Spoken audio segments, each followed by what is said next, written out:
BBM nakakuha ng naku maganda to, pinaka sa kasaysayan. Nakakuha ng pinakamababang trust rating sa kasaysayan. Sana all. Kawawa naman. Hindi pa ba mag-resign yan? Ito, panoorin natin ang sabi ni Kaado dyan. Po Yung itong video. latest survey na kung saan ay bumagsak po yung ang trust at approval ratings po ng Pangulong Marcos Jr. kumpara po dito kay Vice President Sara Duterte na napakataas po ang itinaas. Ano ho ba ang masasabi po ninyo? Well, makikita natin dito ang pulso ng bayan precisely because isinusuka na ng sambayanang Pilipino ang mga namumuno ngayon. At yan ay hindi lamang opinion, no? Yan ay lumalabas na sa mga surveys, and in this case, very prestigious ang one of the top 2 survey groups ang nagtalaga niyan, no? And lumalabas sa ating survey na yan na talagang kumpirmado na yung findings ng Publicus Asia sa pamamagitan ng Pulse Asia. Ay nakikita natin ngayon na talagang negative, no? Negative na ang dating ng ratings ng Pangulo, at habang bumubulusok ang ratings ng Pangulo ay siya namang pagtaas ng ratings ng ating kagalang-galang na Vice Presidente.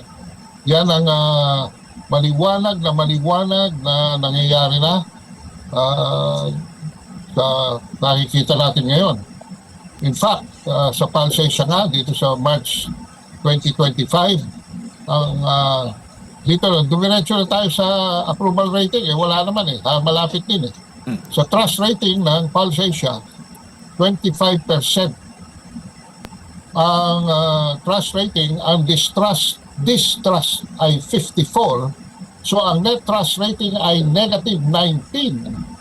At ito ay inihahalin tulad na Jake sa mas mababa pa ito sa nakuha ni Noynoy Aquino nung panahon ng from 2010 to 2016.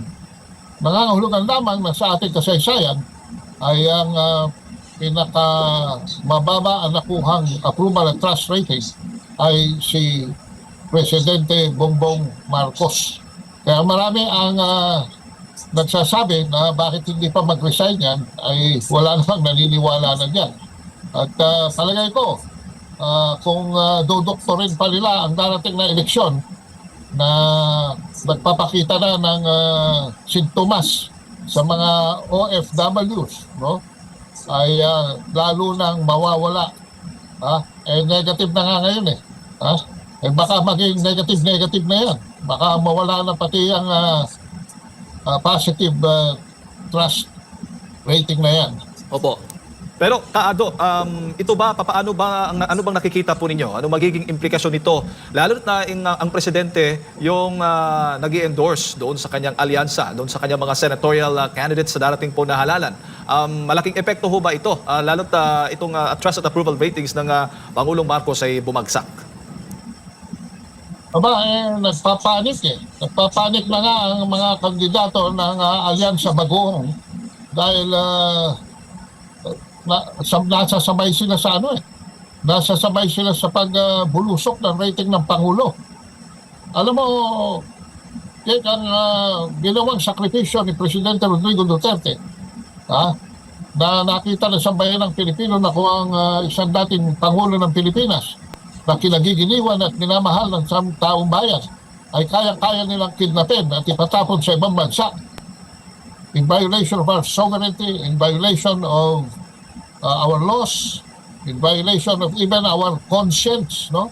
Nangangahulugan lamang na wala ng konsyensya talaga, mga nakaupo dyan, nagkontsabahan pa, hindi lamang 2, 3, 4, siguro hanggang 5 na cabinet officials sa involved dyan, directly, hindi pa natin sinasabi yung mga indirect, no? Ay ultimong mga kandidato ng Alyansa Bagoong ay nag-i-endorso na ng mga kandidato ng PDP laban. Ang nakikita ko rito na handicap lamang ng PDP laban ay sapagkat despite the fact that Bongo and Bato have taken the lead in the surveys, ay kulang sila eh. No? 10 lamang ang kanilang kandidato.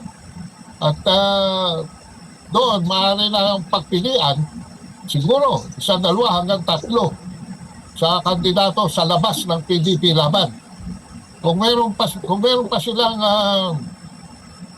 hindi papasok sa mga kandidato ng PDP laban, ay dapat lamang at minumungkahi ko na huwag silang kumuha sa mga hindi ini-endorso ng mga Duterte.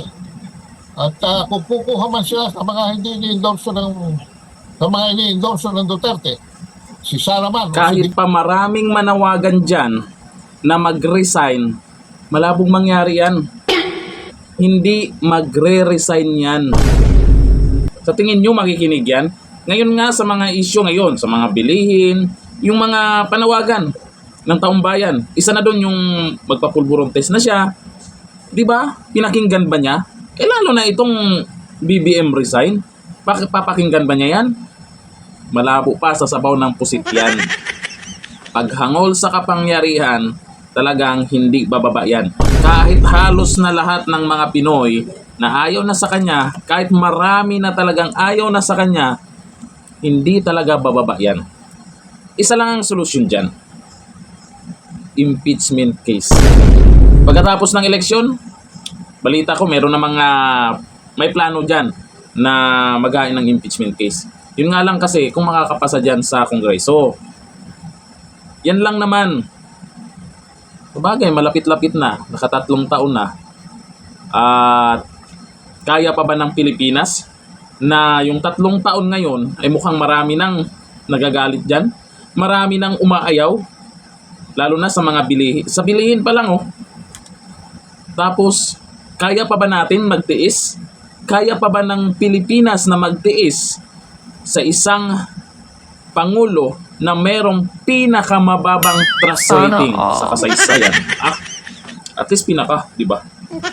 Kung kaya pa, 3 taon, malay natin, sa loob ng 3 taon, pagkatapos ng eleksyon, ay baka mag-20 petot ang bigas.